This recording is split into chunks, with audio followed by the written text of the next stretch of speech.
Barcelona.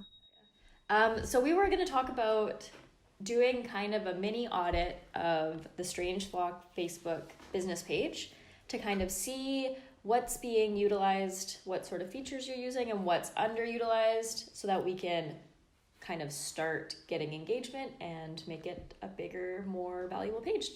So one of the first things, so we're logged into your Facebook account right now, and since we're going to start working together, I'll just show you how you'd add me to the account so I can also help. So just under settings, page roles, and then assign a new page role. You can assign someone as an admin, an editor, a moderator, advertiser, analyst, live contributor. So I would add myself as an admin.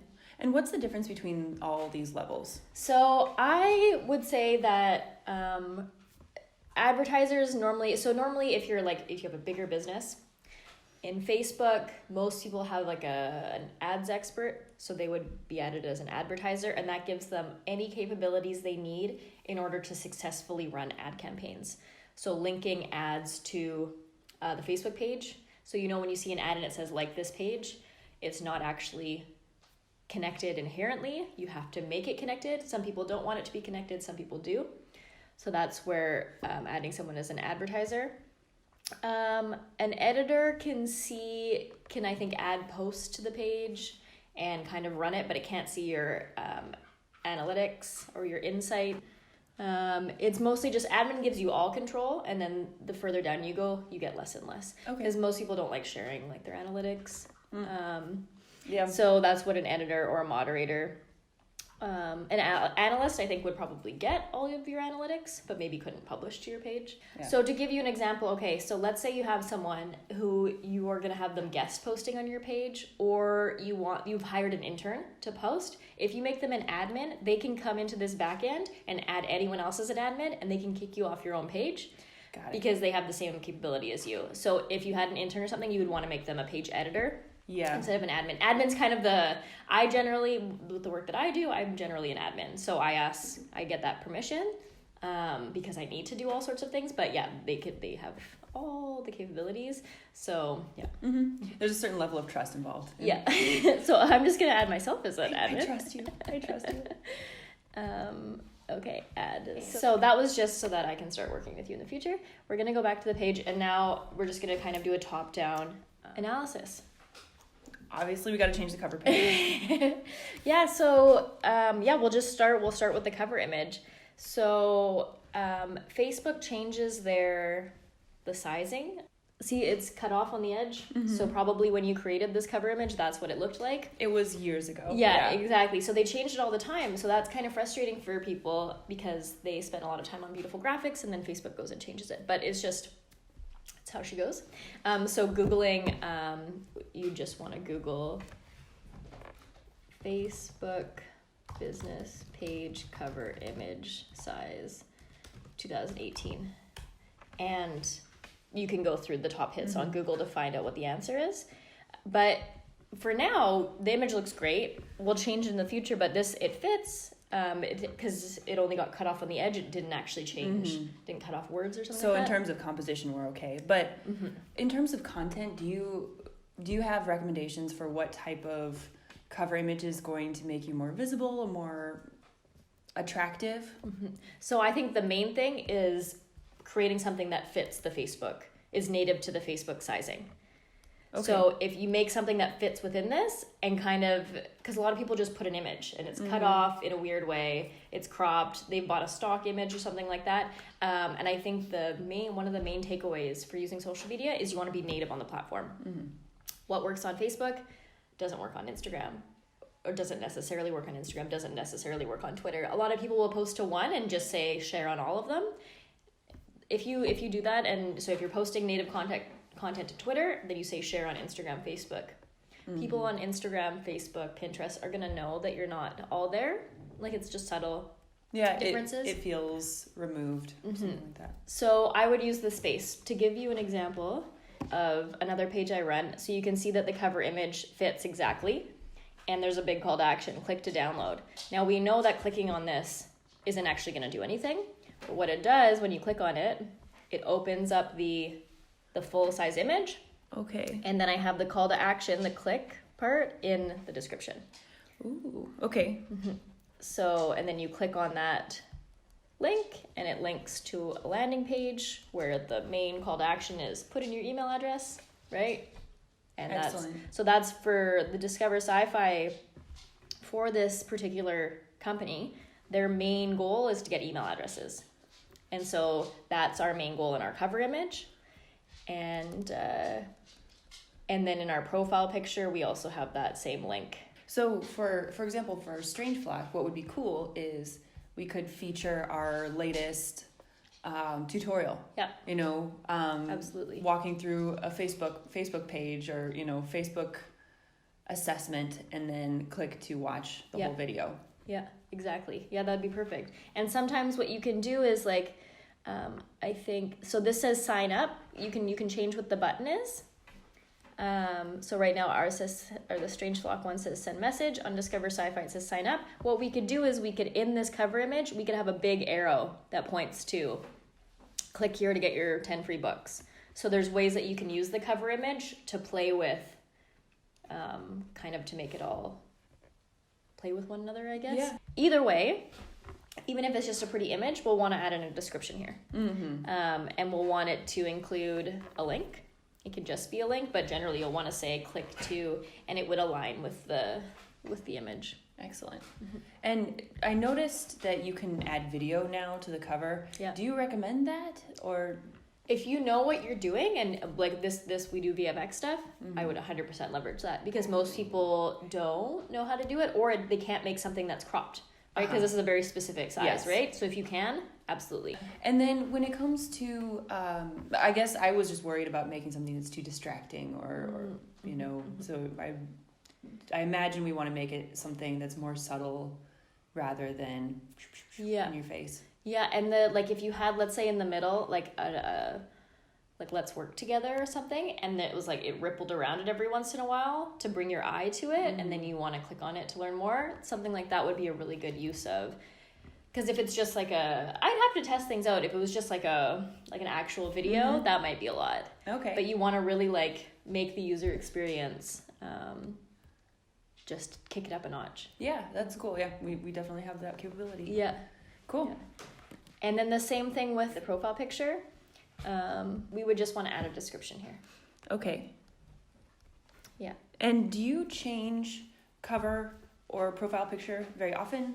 Is there some benefit in doing that? Yeah, so I don't think there's a set rule. There might be sites that tell you there's a set rule, but I would change the cover image anytime you're doing a sale or a launch, something that's major. I often tell my clients to change seasonally, right, to reflect the different, I have a bunch of health coaches I work for, and let's get fit for winter, let's get fit for summer, let's get fit for fall, different vibes in the health coaching world, but don't change it just to change it. I would change it to reflect a reason. Okay. Yeah, so another client is a blog. We update it every time there's a new important blog post, and we align all the graphics. So the cover or the profile picture, the cover image, and then the actual blog post, they all match. So it kind of makes it's an aesthetic thing. And yeah, you might just in your profile picture, keep it your logo, but maybe in the winter, put a little Santa hat. Yeah. Or something silly like that, but that's it's a subtle change, but it shows your user that you're really in it. You're with the times, you're active on the platform, and you're kind of making it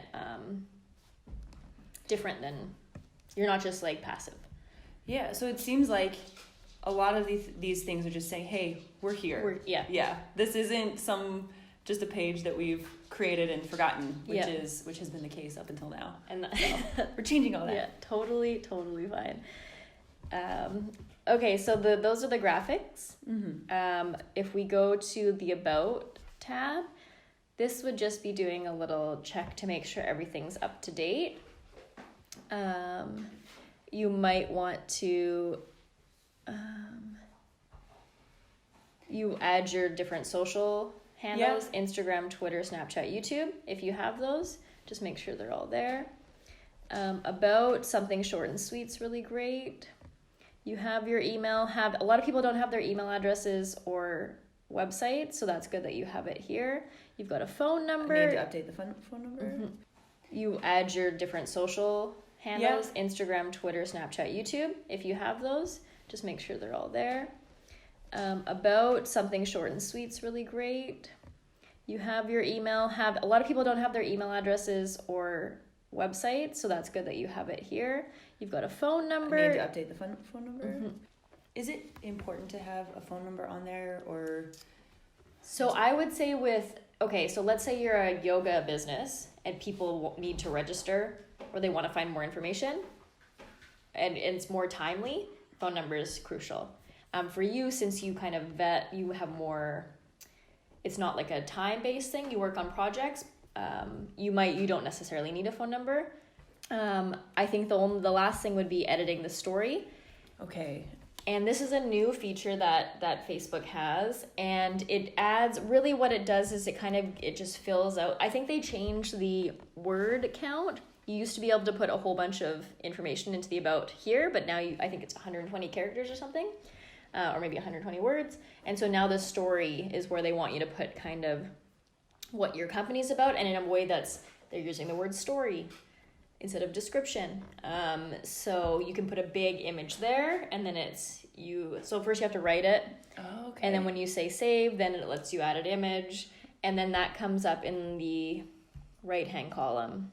So can you show me an example of a really strong story? So we have a picture of Lori and what she does, and our story, rather than a long description, we present a testimonial, and it just says, like, this person who had their world rocked by getting this sort of therapy. And that, like we said, because we could go on and on and on about who Lori is and what she does and why she does it and her 15-year career and all these things. But for this, we thought it would be more impactful to put in a testimonial from someone who was profoundly impacted, and it's coming through in that person's words. Yeah. His stronger. So that's an example. Great. Yeah. So that would be something. And like I said, it normally shows up over here for me. Or even above that. So I don't know if they're phasing it out, but that's something to think about. Yeah, I guess that's the fun of Facebook, is that it just keeps changing. Yeah. You have to keep up with it. Yeah, all the time. So we'll have to do another one of these in a couple weeks. Yeah. Yeah. So that's kind of and the last thing is right now, so that's about tab, services tab. Okay, so there's nothing here right now. Photos tab, we have photos, jobs, there's nothing here right now. Videos. I was just seeing what we have, because then we want to go to settings. Mm-hmm. And we'll want to go to edit page. And okay, so here it shows what tabs we have. Got it. And we don't need jobs right now. No. We can just say off, save. We don't need services. That might be something to add, but right now we're going to turn it off. Okay.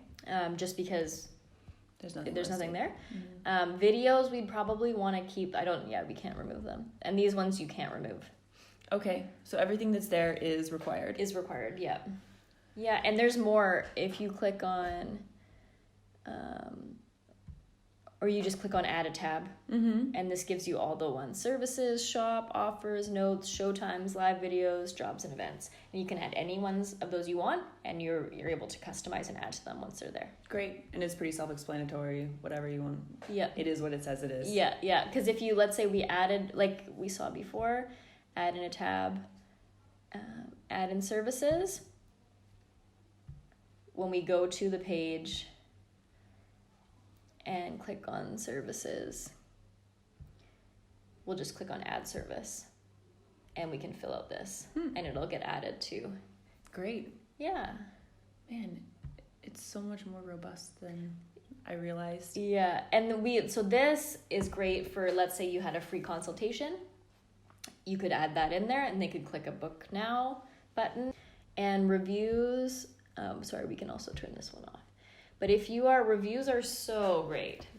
Reviews are really great, and if you don't have any, then there's no point in having that tab. But if you're a service or a business or a shop or something like that, it's great to have. And what you can do is every time someone comes to visit you, you can have an iPad or a business card or a computer, and after they get their service, you just say, hey, do you mind leaving a star review? And you start building those up. And that's how you'd probably start, by getting reviews. After you have a number of reviews, it'll show up really high on your page, the stars you have and the rating, and then people end up, when they stumble upon your page and they've interacted with you, they end up adding one. So, God forbid, you have a bad review. Or your star rating goes down for whatever reason. Yeah. Do you recommend people remove it if they have a poor review ranking? I think it's really tough, because if someone has a bad experience and they write it, I think you need to address it. If someone leaves you something malicious or rude or out like completely crazy, I would ask for it to be removed. But if it's like a legitimate feedback and you understand where it's coming from, you address it and you try and fix the problem with the person. The next thing, just when I was looking at this before, is when you scroll down your page, we see that some of the posts, the images are broken. And when I click on that post, the reason the image is broken is because the page is broken on the website. So I would just, if I were you, I would just delete all these. But before we do that, so right now you have 72 likes. Yeah. Yay. Family, friends. Yeah. So if we want to just take it, we want to start building this page. One thing that you can do before we delete all these posts is we're going to click on the people who liked the post, and we're just going to make sure they're all invited to like the page. Got it. So, Palais Laya, yeah. has not been invited, so we're just going to click, can I invite her? Yeah. Yeah. She's a nice lady. Yeah. And so we just, because this one doesn't have any likes on it. Wah, wah. Yeah, you're not going to see very many. But this one does, so we just want to make sure Yeah, go ahead. that all these people are invited, because these are basically free likes. And theoretically, you'll do this in every day, every month. You can go through and just make sure everyone's invited, because it's a free way to get more followers. And see, okay, so this is another point. You liked your own post. Don't do that. No. I know that sounds like crazy, but I think it is a thing to do. Okay. I'm an advocate of it, just because it adds. It might not add anything, but I don't think there's anything wrong with liking your own posts. If you don't like that, don't do it. But I personally, I like all of my own posts. Okay. It adds to the social proof, and I think it's showing. I think it does show Facebook that there's engagement. Rumor has it, so I don't think it's bad. Okay. And then, of course, under this, It's gonna be sad. invite friends. Facebook recently allowed you to select all, so you can invite all 840 Let's not do that people. right now, No, we won't but do that we right will. now. Yeah. Before you had to do it manually, and which is silly, but now you can invite everyone, and they let you. It used to be once you invited everyone, that was it. You could never invite them again. But they've recently made it. I think they reset it every so often, so you can try again and again. But in this case, when I launch a new Facebook page, I say inviting all your friends is one of the biggest things you can do to start building momentum. So I would save inviting everyone to a time when you know that there's a regular posting schedule, when you have everything looking the way you want it to.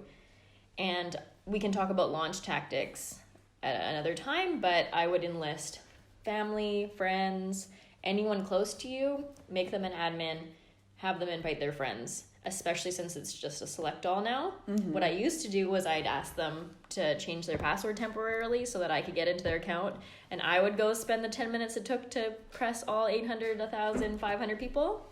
Okay. But now it's way easier. And you might have friends who don't want to invite their lists, but if you do, I think it's great. Because at the worst, all that comes up is one notification that says Katie invited you to like her page, and that's become such a people will still talk to you after that happens. So that's just one thing to keep in mind, that Facebook has made it easier recently. Excellent. Wow. So yeah, that would be a launch tactic though. So I would either say set up the page and invite half of your friends list or a quarter or all of them, depending on what sort of, if you want to do one big long launch or one big boom of a launch, or if you want to kind of spread it out over time. Do you have any reasons why you would choose one over the other? Well, okay, for example, I had a client recently who was launching her social media presence, but is launching her program in another 60, 90 days, it depends, but she wants to start showing the Facebook algorithm, that she's active, so that when she does launch her program, she can start advertising and Facebook will know like where to push content to. Okay. So we launched her page, started a posting schedule, and we only invited people that we knew were gonna support, friends and family, to show Facebook that those people, yes, this is really great. And it's incredible because let's say she invited 100 people and 80 liked the page because they're close, and they started liking. She was reaching, she only had, I think, 80 likes, like I said, but she was reaching 1,000 people with her content because it was disproportionately like a positive. Positive reinforcement, right? And then she's going to use that wave to kind of build her Facebook page while in the background she's building her program.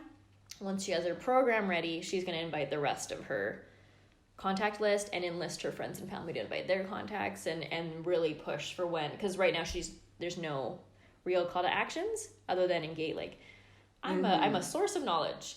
Come to my page if you're interested in these topics. But once she has something to sell, then yeah. Great. Yeah. Oh, that's cool. Awesome. So what we're going to do, I think I have our to-do list for how to make it look like we're actually active on Facebook and make our information accurate. It'd be great if we could like check in a little bit and then talk about strategy. Yeah. Does that sound good? Yeah. All right. Perfect. Deal. Hey, thank you. Thank you.